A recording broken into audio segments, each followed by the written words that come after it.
Pagkatapos ko nga naghilamos mga mare ay naisipan ko nga na magpalit na nga ng kortina dito nga pala sa may bintana. Medyo matagal na din kasi itong kortina na to mga mare dito nga pala sa may bintana at hanggang ngayon nga hindi pa nga rin to napapalitan at hindi pa nga rin nalalabhan. Bali ang ipapalit ko nga palang kortina dito mga mare ay ito nga palang bilog-bilog tapos meron naman siyang kulay white sa gitna. Ito nga pala yung kortina mga mare na binili ko nga pala nung December dahil nga sabi nga nila swerte nga daw yung ganitong design pagka nga New Year. Kaya itatry ko nga to mga mare na ikabit nga dito nga sa may bintana sa may baba kung babagay nga ba dito nga sa isang kortina namin. Isang set lang kasi mga mare yung plain curtain ko nga at yun nga lang yung tinanggal ko kanina at wala pa nga akong pambili ng isang set pa nga na panibago.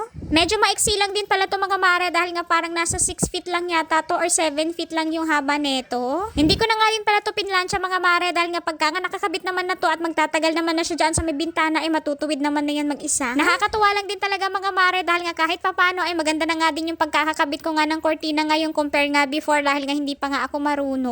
Pero magmula nga nung meron nag-message sa akin mga mare at meron nga nag-PM na ganito nga daw yung way ng pagkakabit ng ganitong kortina na ako sobrang nagustuhan ko na nga at maganda talaga yung resulta. Hindi ko nga siya kaya explain mga mare kung paano nga ba gawin basta tignan nyo na nga lang yung pagkakabit ko nga ng kortina ngayon compare nga before. Dahil dati nga mga mare yung unang-una nga na nagkabit nga ako ng kortina na ako talagang hindi ko nga nagustuhan yung itsura ng kortina kahit na maganda naman yung design ng kortina. Pero ngayon nga mga mare na ako sobrang nag-i-enjoy na nga ako sa pag-ayos nga ng kortina at mayat maya talaga na ako inaayos ko na nga yan. Papalitan ko na din pala yung kortina dito nga pala sa may gilid nga ng hagdanan mga mare dahil nga medyo madumi na nga din pala to. Bali dito nga pala sa may gilid ng hagdanan mga mare na kortina ay dalawa naman yung kortina ko dito at salitan lang din sila. Bumili talaga ako mga mare ng kasalitan nga nitong kortina na to para nga pag tinanggal ko nga ito ay hindi nga ako mamadali sa pagpapatuyo nga nitong kortina dahil nga medyo makapal nga ito. Bali alambre nga lang pala yung ginagamit namin dito mga mare tapos dito nga pala sa may bandang unahan nga ng hagdanan mga mare ay naglalagay nga pala kami ng isang curtain rod para nga maganda nga yung pagkakakabit ng kortina. Same design lang pala yung pinili ko mga mare dito nga pala sa kortina sa may gilid ng hagdanan mga mare dahil nga sobrang bet na bet ko talaga yung ganitong design. Wala nga lang silang available na ibang kulay mga mare kundi white, green, tsaka naman black. Habang ginakabit ko nga itong kortina mga mare ay meron nga ako napansin dito nga pala sa kortina na to yung kulay white tsaka naman yung kulay green mga mare dahil nga medyo makapal pala yung kulay green compare nga dito sa kulay white na nilalagay ko ngayon. Dahil medyo nabigatan nga ako doon sa kulay green mga mare at nangalay nga ako nung tinatanggal ko nga siya tapos ito namang white biglang magaan nga siya. Pero same shop nga lang pala yung binilihan ko nito mga mare kaya naman nagtataka nga ako kung bakit nga ba mas mabigat yung kulay green pareho lang din naman sila ng presyo. Pero okay lang naman mga mare dahil nga same naman yung quality ng tela nila at pareho naman silang maganda. Anyways mga mare medyo struggle lang talaga yung paglalagay nga ng kortina dito nga pala sa may hagdanan dahil nga dito nga pala sa may bandang dulo ay naglalagay nga ako ng curtain rod. Bali itinali ko nga lang muna yan pansamantala mga mare dahil nga hihigpitan pa nga yun ng asawa ko mamaya dahil nga siya nga yung mas marunong dyan. Ang sarap lang din talaga sa feeling mga mare pagka nga bagong palit yung kortina pero nakakapanghina nga dahil nga maglalaban na naman. Anyways mga mare ito na nga pala yung kinalabasan ng pagpapalit ng kortina.